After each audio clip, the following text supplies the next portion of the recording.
Hi అండి, good morning. Welcome to infinite divine tarot. ఈరోజు రీడింగ్లో మీ person మీ గురించి ఆలోచిస్తున్నారా లేదా అనేది చూద్దాము. ఏంజల్స్ ఏం చెప్తున్నారు. సో కళ్ళు మూసుకొని డీప్ బ్రీత్ తీసుకోండి. యూనివర్స్కి, డివైన్కి, ఏంజల్స్కి గ్రాటిట్యూడ్ చెప్పుకోండి.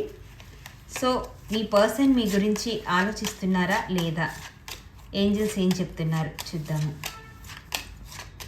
సో ఇది జనరల్ రీడింగ్ అండి. ఎవరికి రెజొనేట్ అయితే వాళ్ళు తీసుకోండి. ఇది టైమ్లెస్ రీడింగ్ కాబట్టి ఇది మీ ముందుకు వచ్చింది అంటే యూనివర్స్ ఇస్తున్న మెసేజ్గా భావించండి.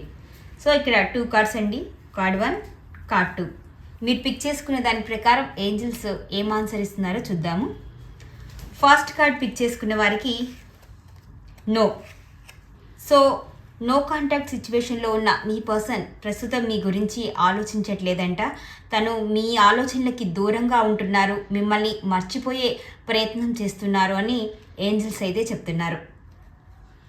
సో సెకండ్ పైల్ పిక్ చేసుకున్న వారికి ఎస్, నో కాంటాక్ట్ సిచ్యువేషన్లో ఉన్న మీ పర్సన్ మీ గురించి ఆలోచిస్తున్నారు, ఎక్కువగా మిమ్మల్ని గుర్తు చేసుకుంటున్నారు. మీ మెమరీస్ని మీ పర్సన్ తలుచుకుంటూ పొద్దస్తమానం దాని గురించి ఆలోచించుకుంటూ మిమ్మల్ని మర్చిపోలేక తను లైఫ్ లీడ్ చేస్తున్నారు అని ఏంజల్స్ చెప్తున్నారు. సో ఐ హోప్ ఈ రీడింగ్ మీ అందరికీ నచ్చింది అనుకుంటున్నాను. ఈ రీడింగ్ నచ్చినట్లయితే లైక్ చేయండి, షేర్ చేయండి, మీ అభిప్రాయాన్ని తప్పకుండా కామెంట్ చేయండి. మన ఇన్ఫినైట్ డివైన్ టారోని సబ్స్క్రైబ్ చేయండి. ఇన్స్టా పేజ్ని కూడా ఫాలో అవ్వండి. Thank you for watching.